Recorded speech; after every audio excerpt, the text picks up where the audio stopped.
Okay. All right, now I'm gonna, we're doing it. Here we go. Here we go. Everybody, welcome. Come on into the Zoom. Hi, good afternoon. Welcome, everybody.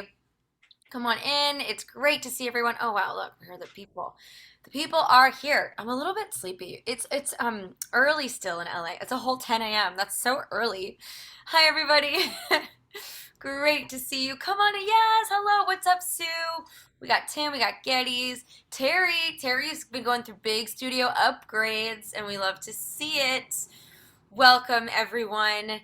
I am so happy to see you all on this. Boy, I'm going to tell you really quickly, David. It's funny. So my name is Siobhán O'Loughlin, and my dad actually plays in an Irish folk band for real. Oh, very So cool.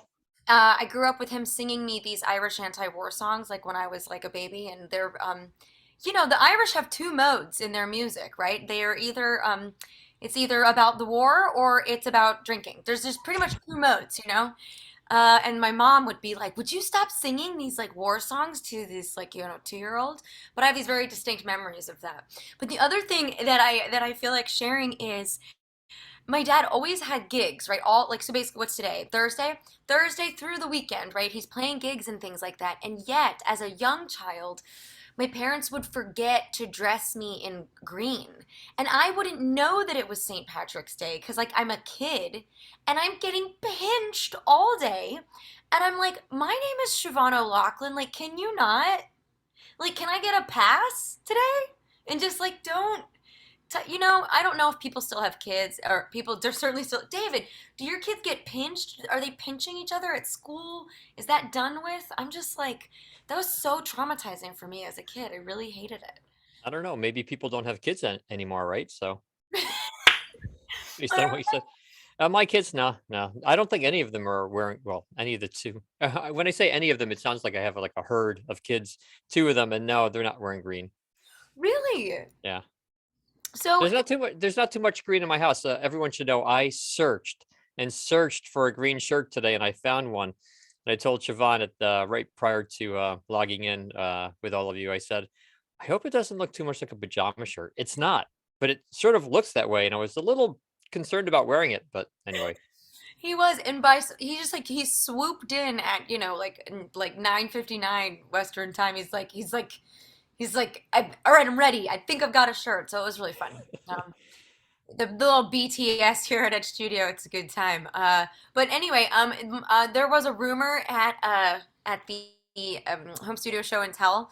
There was a rumor that was spoken by someone who's here right now. His name may or may not be Michael Fleming, who's saying that I was going to do this whole session in an Irish accent. And I need to tell you that that rumor is false.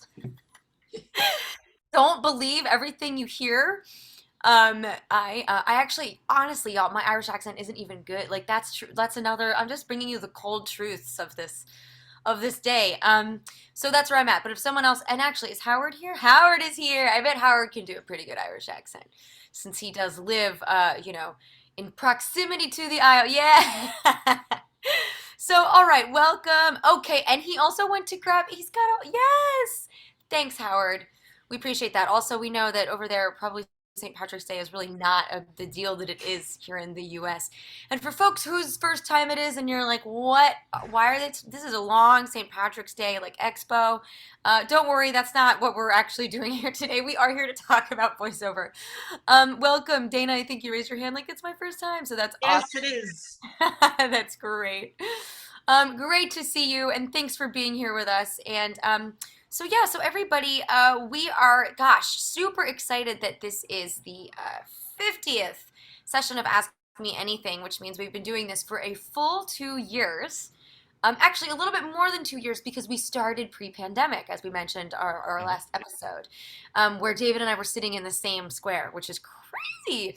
So that was in February of 2020, and now here we are on March 17th, and really, I hope we have 50 more because this is such a great time. And the way this is going to work, if you've never been here before, is it's me and David today, which is really fun. We can really focus on. Actually, we can kind of go any direction you want, talking about all things voiceover. in the specificities of whatever you like. Again, regarding and provided that it's voiceover. If you are not a big into Zoom, you can your viewfinder is kind of up to you. In your top right corner, you've got a little view button. There is the speaker and gallery option, and your gallery allows you to see everybody in the squares.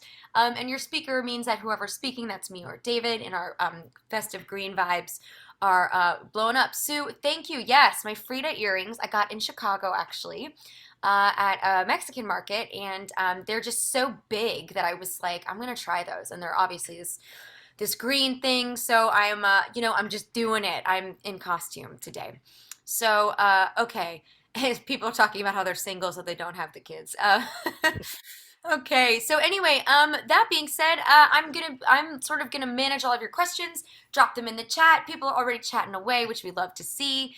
You can sort of just tell us how you're doing, what's up, if you've been pinched before as a child on St. Patrick's Day in public school, and how much you hated it. Or maybe you're living in the UK and you're like, I don't know what kind of practice that is. That seems very strange.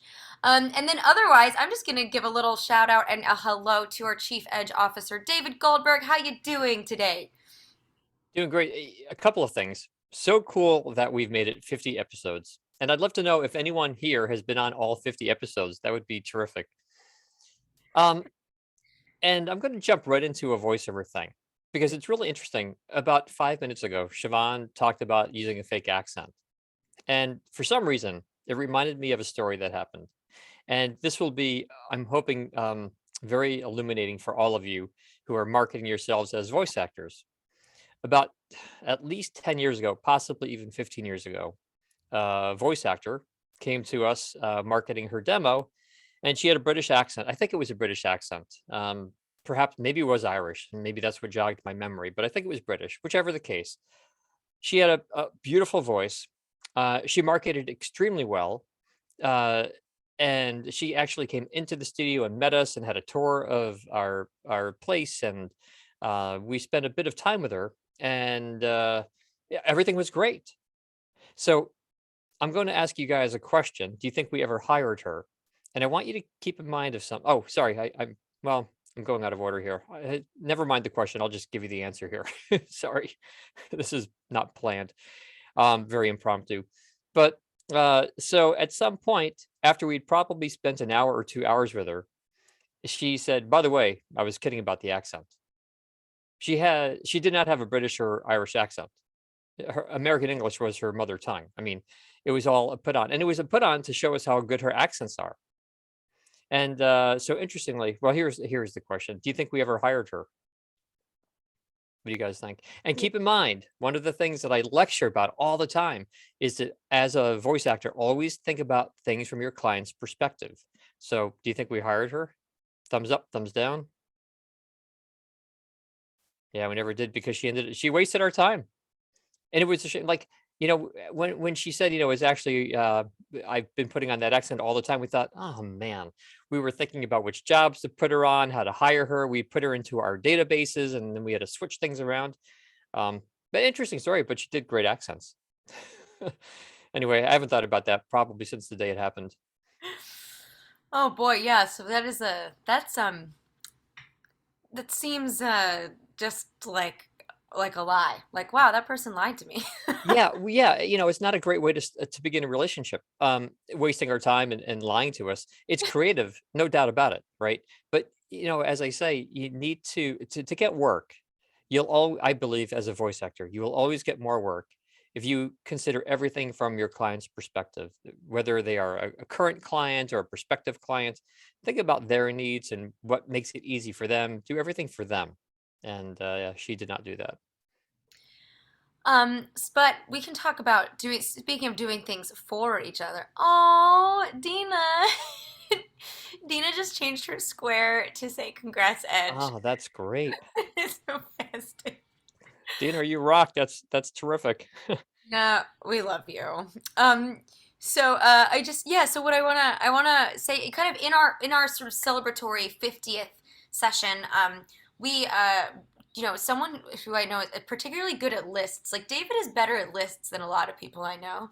And we thought it would be fun, in the spirit of 50, that we'll do top 5 responses to all of your questions, which we've done before. So he'll give 5 components to every question that we get to today. So you can ask for 5 things in the chat. You can simply ask a broad question, and we'll give an answer in 5 parts. Anything that you want, or if you want to sort of play with that, that's our kind of prompt for today. Um, Pot of gold at the end of the VO rainbow. That is the vibe.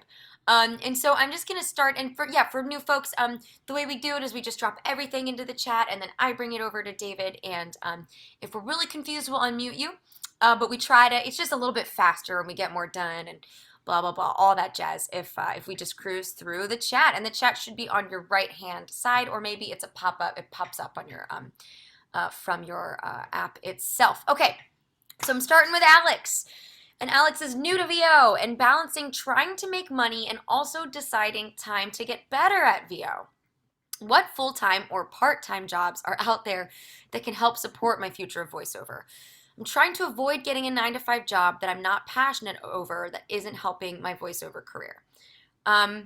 David, you want to answer that in 5 parts? Yeah, sure.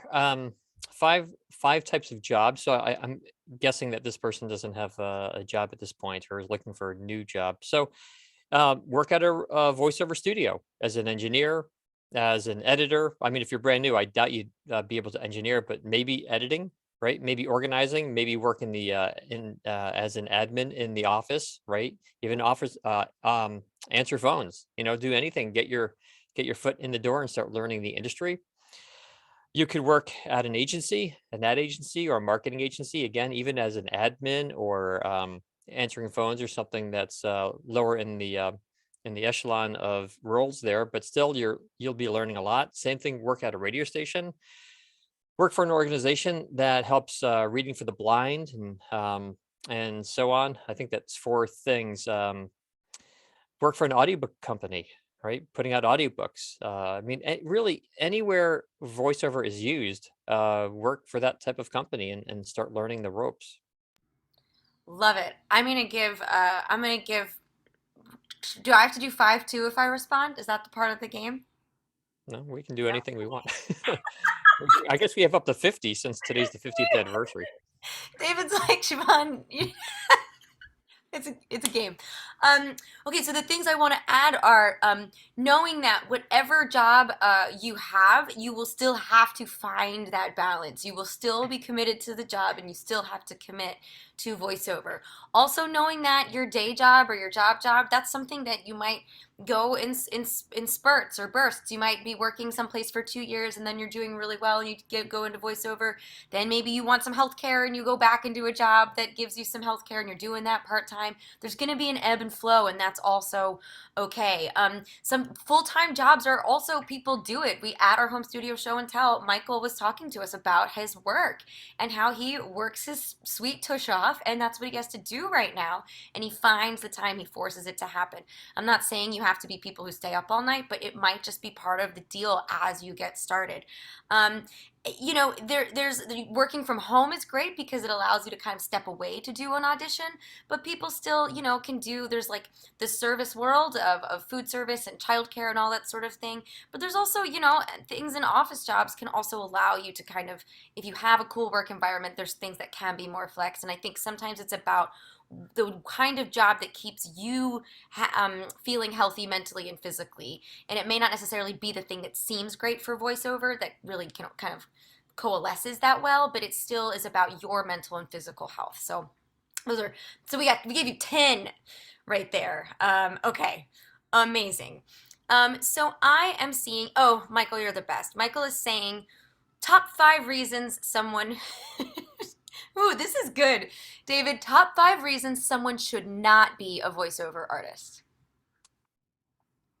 Really interesting question. Number 1, you don't like reading. And believe it or not, we've had people come through our doors who say, I don't like reading. And we say, then why are you getting into voiceover? And it happens for some reason. I think it happens because they may have a terrific voice, but they don't like reading. And so everyone says you should be on radio or something like that. But guys, if you don't like reading, then this is not the industry for you. Next thing, um, if you're not comfortable or unwilling to take direction, then this is definitely not an industry for you, because no matter how skillful you are, clients will hire you and give you their requests, their specific requests, and obviously you need to adhere to their requests. Number three, this is not a career for anyone who gets upset when they lose an audition. You have to have thick skin. You have to be ready to lose a lot of potential work to gain just a few jobs. So I guess really ultimately number three would be that you need determination, consistency in marketing, perseverance, right? Or you want the chance of success is pretty slim. Number four, it's very helpful to be creative, extremely helpful to be creative and enjoy what you do. So it's sort of two things, but I'll merge them together, because if you enjoy what you do, generally the voice actor tends to be more creative with their approach. Number five, you need to trust your voice. A huge one, actually, huge one. Trust your voice. A lot of people come to this industry and they say, I think I like to do voiceover, but I feel like my voice is too high, or I think it's too this, or I always feel it's a little scratchy. Unless you're going to have some surgical procedure done to modify the way that you naturally sound, which I don't suggest, by the way, then you're stuck with your voice. And then if you want to get into voiceover, then use the voice you're stuck with. Make the best of it, right? The expression make lemonade out of lemons.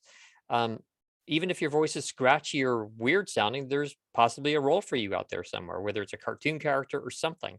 So trust your voice, because if you don't trust your voice, then you will never read confidently. And if you don't read confidently, you won't sound natural and you won't get work. Okay, that was five. I think that was five. That was five. That was excellent. Yeah, I've started with the numbers are fun. I started putting them the verbally in the or written form in the chat. I'm going to add a sixth one, actually. Sorry, but it's really important. You need to be comfortable marketing yourself, right? Because you are working for yourself. Really, I can say this differently. You need to be comfortable running your own business and running all facets of your own business, which includes being professional, right? Dealing with clients, having comfortable conversations, talking with clients regarding money and contracts and agreements and pricing and so on. And marketing yourself is key, and being able to speak confidently about your own services. So that's a number six thing: being your own boss, running your own business. David, can we have five thoughts on using online casting sites like Voices123 or Voices.com? Number one, they're fantastic. And if I was a voice actor, there's no reason why I would not be on the online casting sites. So yeah, number one, they're great. Number two, very often there are avenues to work that you would not get in any other way. So in other words, those jobs are being posted to the online casting sites, and if you are off those online casting sites, then you will not have access to those jobs. Number three, even if it costs some money, like 3, 4, or $500 a year, whatever the money is, it's still a terrific investment. Uh, Over the years, people have said to me, why should I spend $300 a year? I don't win anything. I keep auditioning and I get nothing out of it. So my typical response has been this: look, if Edge Studio offered a program where we said, and this is a hypothetical program, but if we said for $300 a year, we're going to send you like 10, 15, 20 different scripts every single day for you to practice with, just practice scripts. And we want you to do your homework, to record a couple of those auditions and edit them and upload them, really practicing like you're preparing for a real audition. And it's only $300 for the entire year to get that kind of service. I think most voice actors would say that's a pretty good deal, right? So if you spend your $300 a year, you're going to get all of that. And if you don't win any jobs, well, then chalk it up as experience or practice, right? And it's another great reason to be, I think this is number four, great reason to be on online casting sites, is because if you're unsure where your strongest footing is in this industry, you're going to sort of learn it, because you'll see what kind of clients come your way. Do you get more e-learning work or more commercial work or whatever it is, or documentary work? And you'll start finding patterns in which you're hired for. at least sought after. And then you can better tailor the services you provide to clients going forward. Number five, it's a great chance to get feedback on your work.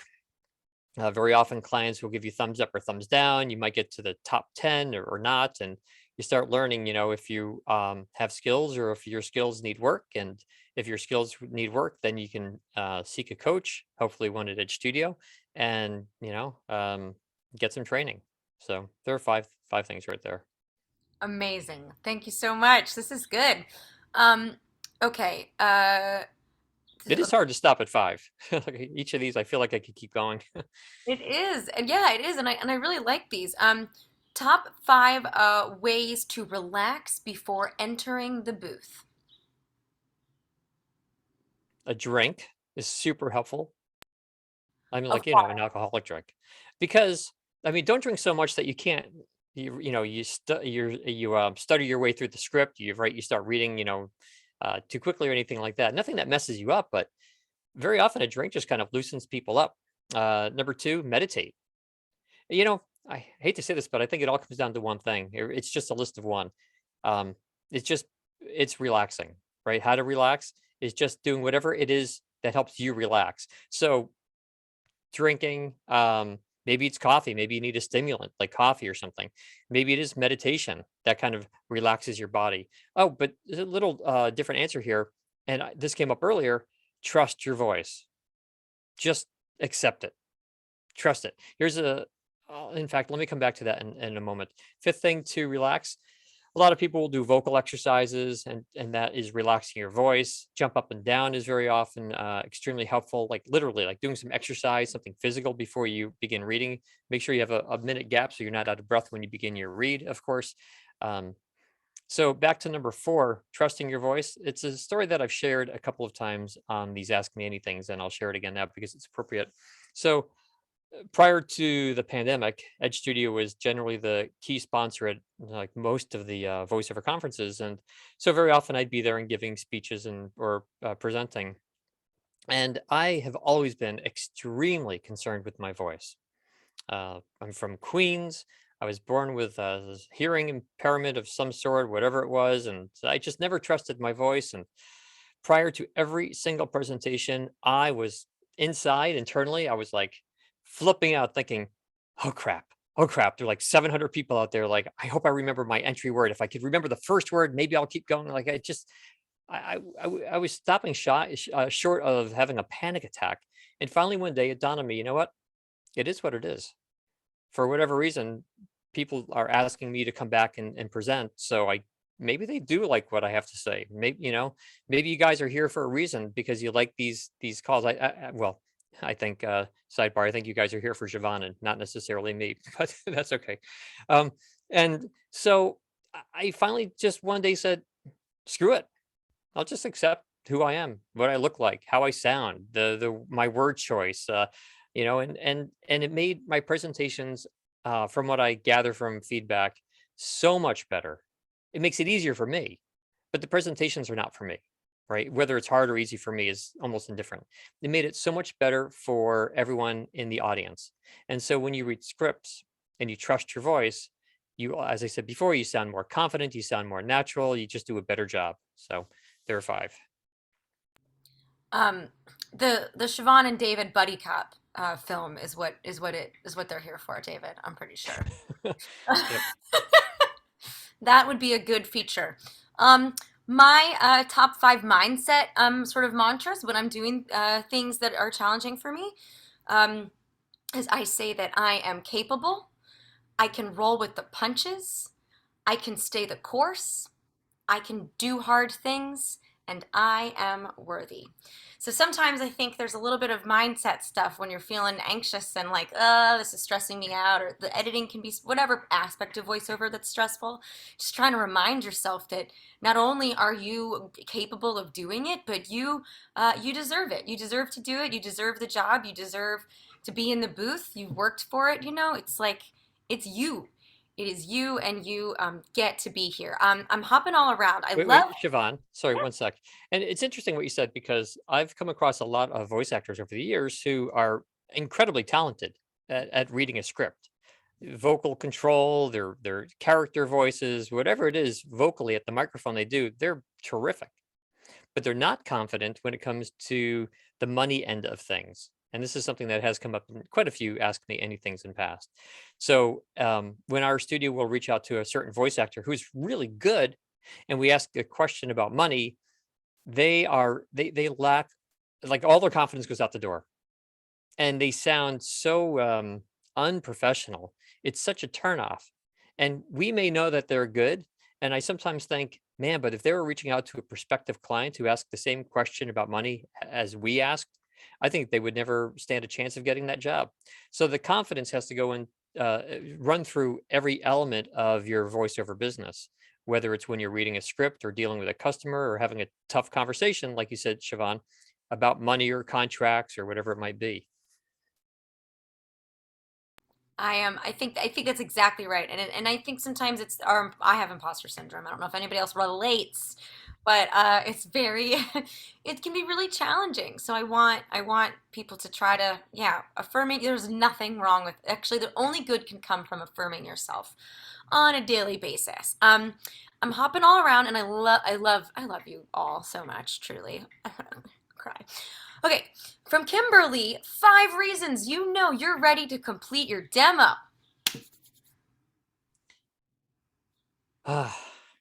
There's one that stands out definitely as number one, and that is, you know that when you are given an audition or a job directly from a client, you can produce the sound quality that the client needs. In other words, you no longer need your coach. You can do this on your own. Because as a voice actor, everything you do generally is on your own, right? Whether it's the audition or the job or the editing or uploading of the file, you have to do it all. And if you think you need a coach along the way, then you're not ready to record a demo. Number two, I would say when you know where you want to work in the industry, that's a good time to also make a demo. So you know that you want to focus on a particular genre or style of voiceover, or focus on a specific subject matter or a voice type or something like that.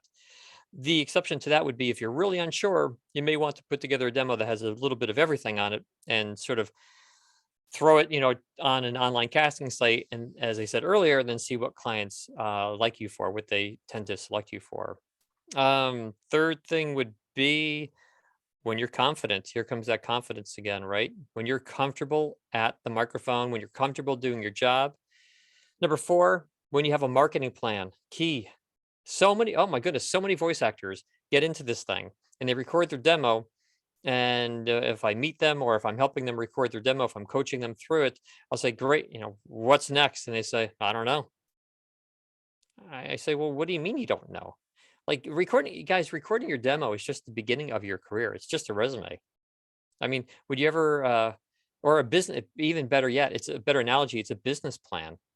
That's all this is, right? It's a way for you to get work. But would you ever put together a business plan without knowing what kind of business you're getting into? Same thing here.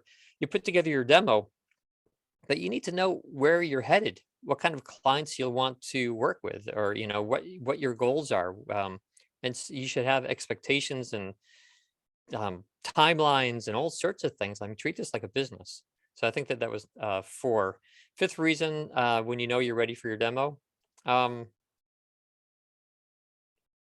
if you have if you have contacts that can hire you right now, then that's a great reason to record your demo, as long as you have some training and you're ready to work.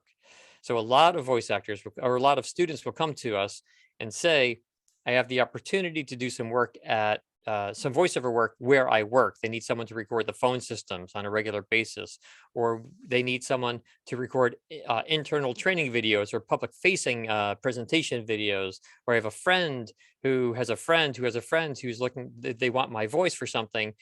Get some training, and then at some point, then go and record your demo and try to get some work, because then you can always piggyback off of that work into getting more work. So those are five. I'm not sure if those are the top five. Number one is definitely the top one. I think given a little bit of time, I'd probably have a different set of four, but there you Mm. go. Can you repeat number one? The top Yeah, one? I have no idea what I said. Was This is all like that spontaneous.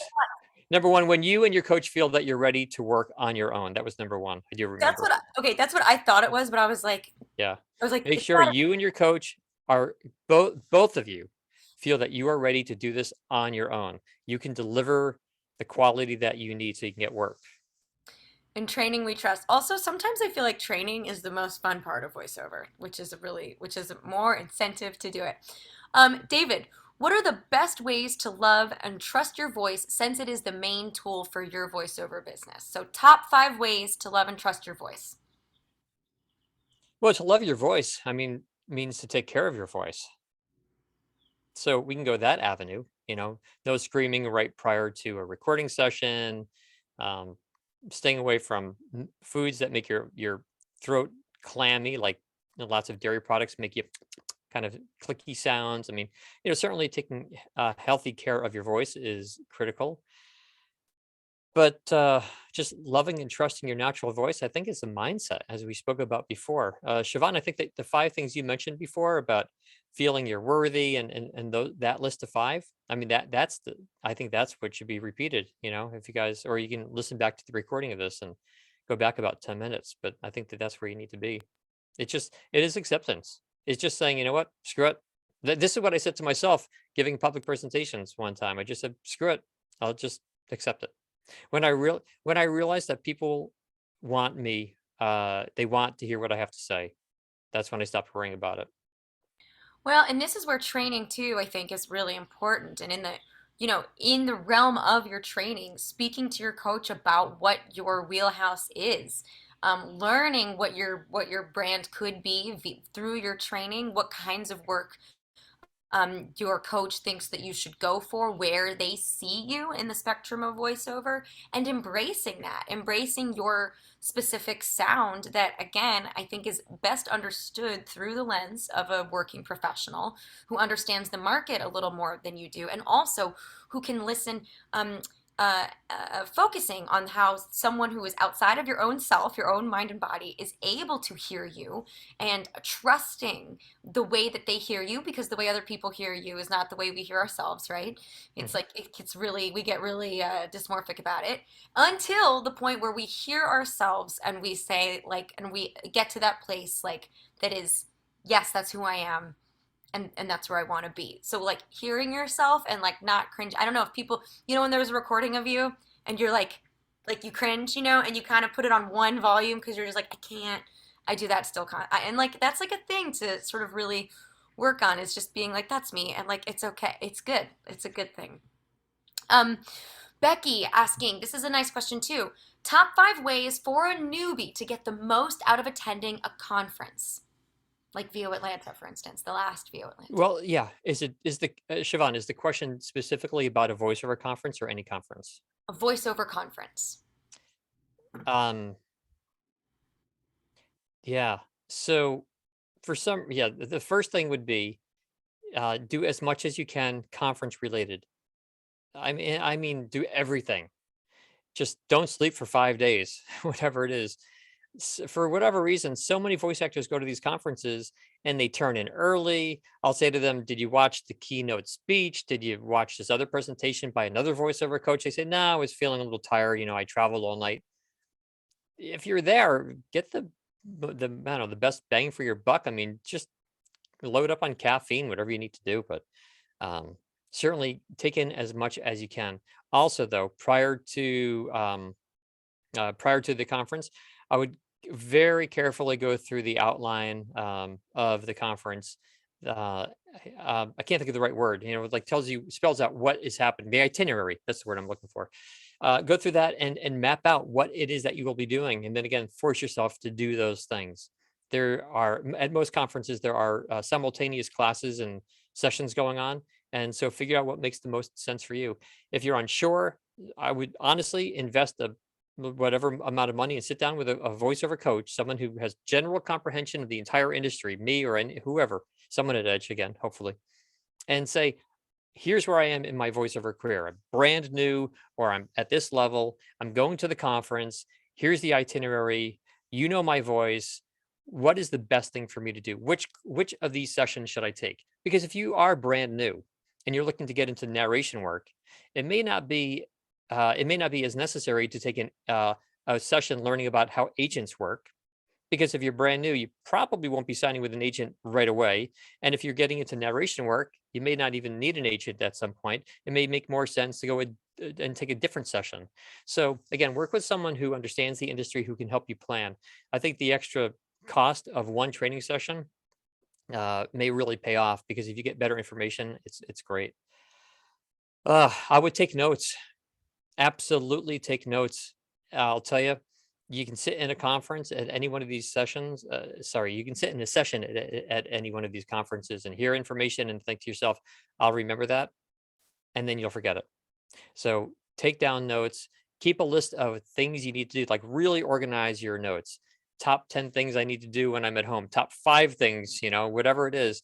Keep lists, stay organized. At the end of the day, rewrite your notes, because that really studies show that when you rewrite notes, they're more impressed into your brain. Number 5. Oh, great one. Network as much as you can. And just and network with all voice actors of all different levels. Like, you might think, okay, I'm brand new. And then you meet someone else who's brand new and you guys kind of hang together. That's nice and all, right? But can you really learn from someone else who's brand new? I bet you could learn from someone who has more experience in the industry. You could tap them for information, help them lead you through some stuff, introduce you to some other people, and so on. So maybe they can introduce you to different voiceover practice groups or things like Ask Me Anything, or different resources. But network best as you can, and be prepared to network back, meaning have business cards with your phone number and name on it, or somehow you can send people your contact information, whatever it is. Just make sure you network and stay in touch with those people. Networking is sort of pointless if you don't stay in touch. So I think that these go hand in hand. This is not number 6. This is number 5B. When you network with someone, stay in touch with them after. Have some emails even pre-prepared. When I go to conferences, I often have follow-up emails prepared. So when I'm done, when I meet with someone, if I meet with a speaker at another session, at the end of the session, I say, like, I'll stand up and I'll meet. If I find them interesting or there's something to talk about, I'll take the extra time. I'll skip lunch and I'll say, hey, I stood in line. I wanted to meet you. I thought your presentation was great. People love compliments. Love to speak with you about X, Y, or Z. And within 5 minutes, I have like this great email sent to them because I have some stuff already written out. I mean, I have to tailor it to that particular person and session, and whatever my feedback is or my thoughts are. But be prepared for this stuff, and you'll get so much more out of the conference. So good. I agree with everything David said. Any pre-homework you can do, like if you don't have a website, make sure you've got some social media handles so that you can put that stuff, so that you have your kind of kit for your conference, which includes your notebook, your smartphone, hopefully, and your business cards. And if you don't have a website yet, your business cards can have your email and your phone number and your social handles, being way more social than you might normally want to be. Some of my introverts in the house, meaning force yourself to say hello. Yep. Sit down next to someone at a conference, you turn to that person and you say hello, and you swap business cards. And when you see them milling about, you say hello, right? It's like a constant sort of thing. And David saying, like, they meet at the bar afterwards. Let's say you don't drink, get a seltzer and just like talk to some people because you're there. Make the best of it. It will exhaust you, but when it's done, you can go home and you can just be quiet in your booth for a little while and you can sort of like, restore. But it's definitely the point of the thing is to show your face and interact as much as possible and get your business card out to people. And to David's point, when you collect, oh my, sorry, that is a scam likely. When you collect your business cards, go home and then email those people and say hello. Tim, good dance. Oh boy. And if you don't have Oh, business cards, just make sure you get everyone's email address. Worst case scenario, make sure you stay in touch with them. People can say they'll follow up with you. This happens a lot. Someone will say, oh yeah, I'll send you an email about that. Like, it was great meeting you. I'll shoot you an email. But they don't. Whether they lose your address, they lose focus, whatever whatever, you get their information and you follow up. Okay. Make it happen for yourself. Great. Start with the compliment. It was wonderful meeting you. You have a great voice, or I loved what you said in that session, or it's really interesting information you had to share. It's much appreciated. And follow up and stay in touch with those people. and follow them on Instagram. Okay, Jillian Butler asking the top 5 mistakes of a new voice actor. David. Yeah, this is similar to a question we had earlier, like the 5 ways to know when to make your demo. It's sort of the opposite. Five mistakes, the five biggest mistakes of a voice actor: not knowing where you belong in the industry is very damaging to your own career, your own success. Uh, Auditioning or marketing yourself when you're not prepared, when you're not ready to audition or market yourself. Not acting professionally in front of a client, and that just like the my opening little anecdote where I talked about the woman who wasted her time by demonstrating a fake accent. Um, it's just act professionally. Be considerate of your client's time. Audition number four: auditioning for jobs that aren't right for you. That's a waste. It's a waste for you. It's a waste of your own time. There is some benefit to it because it forces you to expand and try new things, and so I guess in that sense it's good. But if you audition too often for roles that you aren't good at, it can really sort of ding you on the online casting sites, right? It can work against you. But also, if you're sending in auditions, it wastes the client's time, and that's not good. If we're looking for a female voice or a male voice that sounds this age and has this certain list of characteristics, and then we get a voice that's different, that's just a waste of our time. I mean, certainly we can hit stop within a second, a microsecond, but still, there's your name wasting our time auditioning for something that's not at all what we asked for. Is that four, Siobhán? Is I that think five? that's I'm not 4. sure. I think that's 4. So another mistake people make. Oh, huge one. Marketing with a demo in which the segments on the demo don't sound like real segments. I would bet. By the way, this is going to sound like sort of snarky, or I don't know, like I'm all full of myself, but it's not the case at all. After doing this for so many years, I can listen to a demo and within a heartbeat, literally within a heartbeat, I can tell you this is a snippet of a paid job. So this voice actor has real work, or this is one that is not done professionally. And so I guess I should tailor that question to homemade demos. If you work with a real studio and you work with a real coach, of course your demo is going to sound real. But we get so many demos from like a home studio that just, uh, I don't know, the scripts are not appropriate for the voice actor. The music is mixed in poorly. It just, it sounds, like I said, within a heartbeat, we can hear that it's not a real demo. When we record a demo for someone, we make it sound like every snippet is real. I mean, we're a real production studio. That's where we began 33, 34 years ago. And so, when we record a demo for someone, we do the same thing, the same processes that we would if it's a regular, like a real commercial or a real narration. Um, but the homemade demos, yeah, they're not so good. They're really not so good. I actually have a collection of the worst ones I ever get, and I added one just earlier this week. We get some doozies, some real doozies, and that's just not a way to market yourself, guys. Like, if you're going to enter this industry, do it right. That's the bigger point. Number five, do it right. If you're going to do this, do it the right way. If you do it the wrong way, you're going to waste your own time and your own money, and you waste your client's time. There's awesome discussion going on in the chat about QR codes for business cards, and I think people should check it out and chime in. Oh yeah, they're fun. Yeah. They're fun, and it's sort of like, are they worth it? Because you can't like take them home, like if it's just there's like those cards that it's literally you just have one and people have to scan it.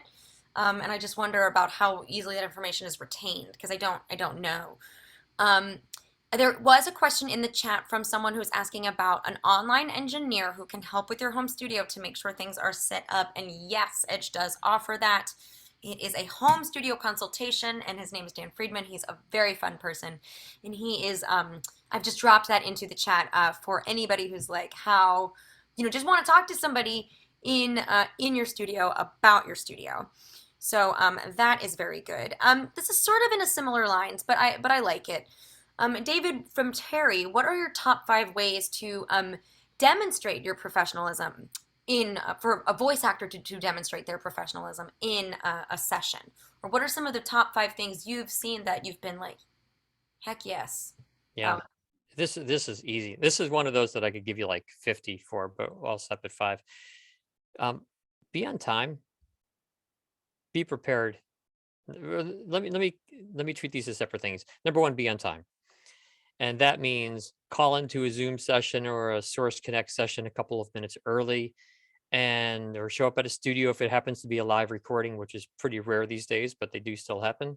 And be on time. If you are late, even if you cut it close, even if you walk in on the dot, it still has the clients curious, like wondering, hoping that you're going to show up. Number two, uh, be professional in every single way. And one of the biggest ways to be professional is to only discuss money with the person who physically hired you, right? So if a client hires you and they say, we'll have you record a commercial for a different ad agency, or I guess that would be the let me switch that around. If an ad agency hires you and they say they're going to pay you X number of dollars, and then you get to the recording session, Zoom or Source Connect or Live or whatever, IPTTL, whatever it is, and then the client is on the line. Don't talk money to the client.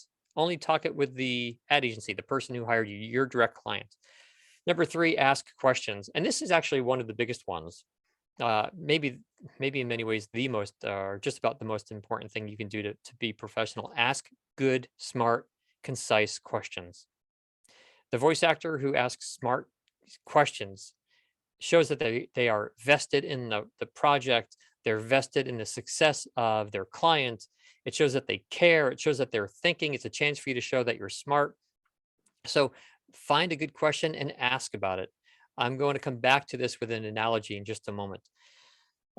Number four, have thick skin. This came up earlier. Take direction. Write down the notes that the client says. If they say, you did it wrong, it sucks, it's horrible, say, hey, sorry about that. Let me try again. Be confident. Just don't feel uneasy if the client is hard on you. Just go for it. Like I said, have that. Just take in all that they give you and give it back to them best as you can. Number five, do not, under any circumstance, become nervous. Keep saying to yourself, you know what? It is what it is. And that's come up a few times in this call.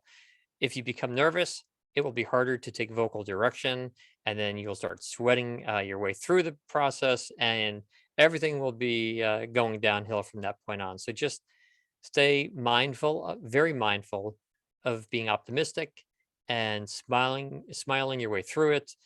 In fact, to the point that if you, not even if, but when you make a mistake, I mean, every voice actor makes a mistake. When you make a mistake, don't apologize profusely for it. This is one of the worst things you can do. You stumble on a word, maybe you stumble on the same word 3 or 4 times in a row, and I've seen voice actors start to crumble. Like, oh, I'm so sorry. I didn't sleep enough last night. I missed my cup of coffee. I was late for the train. Whatever, excuse after excuse. We're thinking that doesn't help us. Now we're just kind of more alarmed and more concerned that we'll never get something good out of you. A professional voice actor is going to say, after stumbling on the word 3 times, they're going to say, "Man, you think after all these years, I could do this? How funny is that?" And like it's like a blooper on TV, right? When you watch TV shows and they show the bloopers at the end, the actors are always laughing, and they laugh harder the more times they make the same error. I'm sure at least most of you, if not all of you, have seen that on TV. Same thing here. Don't apologize profusely. Just say, "Wow, like I got to stop drinking before my session." Joking around, and okay, let's try again. I wanted to give an analogy about asking questions, and that was, I think, item 3 or 4. So it's a simple analogy, but it's so true. And I want you all to remember this when you're dealing with clients. Imagine that you are the client, and you are hiring a painter to paint your home, and you want estimates from 2 different painters. So painter 1 comes to your home, they look around, and they say, "Great, it'll cost you $100." And then the next day, painter number 2 comes over to your home to give you an estimate. They look around your room, but before they give you an estimate, they say, "Let me ask you a couple of questions. We noticed that one wall has like some dings in it or something. Do you want us to sort of put some putty and and spackle that and smooth out the wall?" And you say, "Yeah, that'd be great." And then they say, "We also noticed that the wood around the windowsill is a different type of wood, and if we use the same paint, it's going to dry or fade differently? Like, should we use a different oil paint? I'm making this up. I don't know much about paint. And you say, yeah, that'd be great. And anyway, the painter asks you like 5 questions, and every one you think, oh, that is a good question. And then that painter says, okay, the job will cost you $200. So painter one asks no questions and charges $100. Painter number two asks great questions and charges $200. Who would you go with? I bet most of you would go with painter number two, at least if you could afford it. You'd go with painter number two. People will pay more to get better service. Okay. And there are exceptions to every rule, but generally that is the theme here. And so dealing with a new client and you have a script, ask questions. So when you get on the phone with the client, be prepared, right? In addition to just showing up on time or being early, preferably. Say, great. Thank you so much for sending the script ahead of time. I had a chance to look it over. Let me know when a good time is to ask some questions. And by the way, don't just ask questions, ask them when is a good time. If they send you the script right, I'm going to add on number six. If they send you the script at the beginning of the session, you've had no time to see it, then feel comfortable enough to ask the question to say, hey, not even asking a question, make a statement. Say, hey, before we jump into the recording, please give me 3 minutes to look over the script. Okay, it'll help the job go much faster when I have 3 minutes up front. I always do a better job. I think we'll all get out of here faster, and I'll feel, you'll get what you want. Like, just be comfortable and confident saying what you might need, speaking your requests. David, a follow up, a subclause to that question. What are 5 examples of good questions that voice actors are asking the team in the booth? Oh, well, one of the most ambiguous terms right now in the industry is the type of audio that the client needs. So the client might say, we want raw audio, for example, or we want edited audio. We just want finished audio. We want the original audio. They're all different terms that all mean different things to different people. And so you need to clarify these things. So for example, to some clients, raw audio means you hit record, you don't stop recording until they say, we're done. In a good way, like, yeah, great, thank you so much. And then you send them a half hour or an hour worth of stuff, even though it's a 15-second commercial. There's an hour long of audio that you've recorded. To some clients, that is raw audio. It's been untouched. To other clients, raw audio means, well, yeah, get rid of all like the gaps and stuff. And when we were chit chatting, and for some, that raw audio might mean equalized or processed to some degree, just enough to smooth it out, so it's not so their levels aren't peaking or anything like that. I mean, there's all different definitions of this stuff. So clarify whatever you can with your clients. Let me think of other good questions. Oh, ask about money. My goodness. Speak comfortably about money. For some reason, voiceover clients very often don't bring this up. And it's up to you at that point to say, hey, your company looks great. The script you told me about sounds amazing. Love to work with you. At some point, let me know when it's a good time to talk about the financial end of this, and bring it up if they don't bring it up. And if they do bring it up, ask clarifying questions. If they might say it's $200, we pay you $200. You might say, great, wonderful. Start with a compliment. That's terrific. Thank you. I appreciate that. And then you speak comfortably. That I assume that is for a typical 13-week cycle, or I assume that is just for the application that you're talking about, or may I send you an agreement and you can look it over, and if you have any questions, then let me know about them. So speak confidently about money. So that's the second question. Number three, if a script seems too long, in other words, the client tells you it has to be a certain time frame, like 30 seconds, for example, and you think the script is going to take you 40 seconds to get through it, ask the question. Can I shorten the copy, or can you shorten the copy? Sorry, it shouldn't be you, but the client. Ask the client to shorten the copy. Number four, another huge one, vocal direction. For some reason, clients forget that you don't read their minds, and so they give you the script and they give you no vocal direction. And number five then would be very in sync with this, is who the demographic is, who the listener is, who's the audience, who's going to listen to this recording.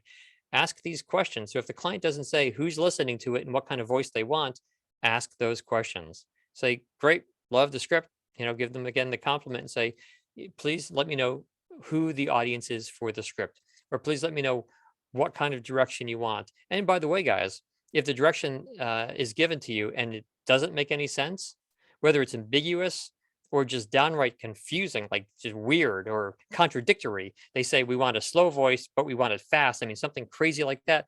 You could say, "Hey, I appreciate the direction. I read all of your directions. I do have a question about the speed because I'm trying to figure out if you want it slow or fast. Can you give me an example? Do you mind reading it a bit in your own voice, and I can sort of gauge by that, or just ask questions, but make sure they are good and smart and logical, and you ask them comfortably. I keep saying these same things. Be comfortable, confident. I think also one that you said that was really good previously, David, was about pronunciation. If you're not sure. Oh my goodness. Yeah. Yeah. So many words have multiple pronunciations. And this is when you ask those questions. If the client is sending you a corporate training video that talks about where to store the data of the for the company, well, do they want it pronounced data or data? And if a word is repeated multiple times throughout the script, it means it's a key word. Right? Most likely, it means it's a key word. So you want to check the name of their company. How do you pronounce it? If there's a name, do some research. Do as much research as you can, and then it's great if you can come back to the beginning. You can come to the beginning of the session and say, "Hey, thanks for sending me the script. Had a chance to look it over. Couple of words have multiple pronunciations. I did some investigation. I called your company, or I found a video that was recorded on YouTube about your company, and this word was pronounced this way. But I just want to confirm: do you still want it data or data? Do you want envelope or envelope? I mean, whatever it is, ask the questions." Yeah, Siobhán, the name Siobhán O'Loughlin might be in your script, and you might have to like double check. There's a lot of traps Mhm. in my name. Um, so there's one, we're getting to the end here. I wanted to touch on something that Ben Sutton was asking above about, how do you break the cycle of needing training to be able to land jobs, but needing to land jobs in order to have the money for training. And I don't know if so much of this is a top five answer as just to say that like this is a challenging industry. It is not easy, and everyone's path is going to be deeply different. David often his responses to these questions is it really depends. And your life is unlike anybody else's life. The kinds of jobs that you need, as I said, for your mental and physical health while you are pursuing this, and how that might flow and change, and things could your path is really uncharted, and every voice actor that you speak to is going to have such a different experience that we can't really give you a guide for how you're going to balance those things, but all we can say is that it is not easy and you're not alone. David, I don't know if you want to add anything onto that in our last 2 minutes of like the real challenge of kind of figuring out your life Yeah. over. Yeah. If you're new or even trying to expand your career, I would take in all the information you gather online and from networking and listening to other voice actors and coaches and whatever. Take it all in, and but then it's up to you to parse out, figure out what works for you, because what works for one doesn't necessarily work for you. As Chiffon said, it probably won't work for you. Your voice is different, your personal interests are different, your lifestyle is different, when you can work out, voiceover, do your voiceover workouts and stuff. I mean, it's all different. And so take it all in, but never ever, and I mean never, assume that what works for one person will work for you, even down to the microphone choice, right? What microphone works for one won't necessarily work for the next. So get training. One of the nice things, I'm going to talk about our own programs here, but one of the great things about the Edge Studio demo programs is that you get classes on home studios and marketing.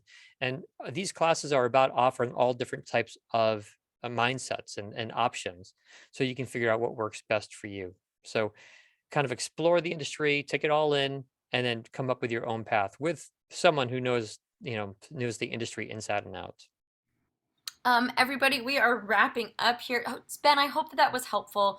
And just know that you're not alone in this very challenging career. It's challenging, and that's how it is. So, really quickly before we get it going, for folks who are new, our new class is DAW for Beginners. That's your digital audio workstation. If you're like, how the heck do I pick which thing to record my voice with? I'm speaking in very base terms. This class will get you started. We're going to talk about the top four most popular DAWs and what's similar about them, what's different about them, and how to approach them. If you're like hella new, so super new that you're like, I don't even know what a DAW is, your Investigate voiceover class is the way to go. There's amazing instruction and guidance in these courses that I highly recommend. I'm dropping in the home studio consultation with Dan once again. If you're like, where do I find all these links? I made a little link tree for Edge Studio if you want to bookmark this and just pop in to see recordings, etc. April 13th is our next home studio show and tell. I need to email people that I want to do that. And yeah, David, any last words on St. Patrick's Day? Yeah, two things. Nothing about St. Patrick's Day, but it is St. Patrick's Day. So my last two words are this. Siobhán, as soon as you can, tell people how they can download the chat. Just so it's up there, they have a chance. And also, Siobhán mentioned our home studio show and tell, which we've done twice, and the third one, I guess, is coming up. I would so strongly recommend that you guys go back and watch the first two episodes. They are on our YouTube channel, and then watch them all. In each episode, we're just taking spotlighting a couple of voice actors and looking at their studio, and they talk about their studio and they walk you through it with a little, like FaceTime. It's not high quality, but it's just enough to understand what they've done, how they've built their studio, and hear what works for them, what didn't work for them, and how they fix things. Learn from others' mistakes. Let's all help each other grow, right? That's what these Ask Me Anything are about, and same with the home studio show and tells. Thank you, David. Yes, they're high quality in the human content. Yes, super high quality for educational purposes. Michael was featured in our last spotlight where he is like showing us for his beginner space, which was glorious, and we want to showcase more of that as well to help you understand that you can do this, and we just want to offer as much support as humanly possible. So with that, I'll say thank you, thank you, thank you. It has been my true pleasure. This AMA was my little baby project and concept that initially was supposed to be me sitting with David, in this other world, and now a strange gift of our times is that we learned how to kind of like change that too and make it really wide reaching on Zoom as opposed to Facebook. And I appreciate everybody being here. Obviously, we want to offer, we're a training studio and training costs money, but we also want to try to offer as much community support as we can.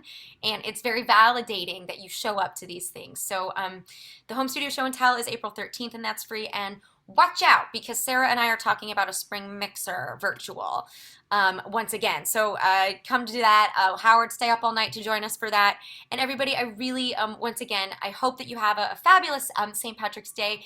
And maybe at some point today, you can have a whiskey or a Guinness or a potato. And maybe you don't even eat, carbs. So then have a nice green chunk of kale, and wonderful. Thank you all so much for being with us. Wait, Siobhán, tell people how to download the chat, please.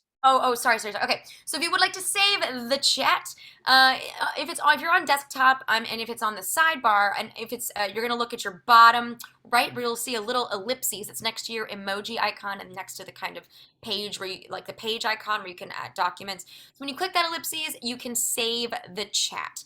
And so then that just saves to your computer. It looks kind of, ugly, but it's good. So do that. If you're in a dropout, if your chat pops up, it should be the same thing, but you just look for your bottom right kind of ellipses. So, and they have to do it if they want to download it. They need to do it now before you end the meeting, right? That's correct, because this is so figure, guys, if you want to save that chat, you have like seconds to do it. There's some good jokes. There's some good jokes in this chat. Thank you. Just a shot of Patty's will work. Yes, you guys are the best. Really, truly appreciate all of you. 51. See you for 51. And I learned more about my booth as I was talking about my booth. Dina, we love you guys. We love you all so much. Thank you, thank you, thank you. And we'll see you soon. We hope you have a great day. I really could ramble. I could do an outro for like 10 minutes, David. Mwah. Bye, everybody. Bye. Thank you.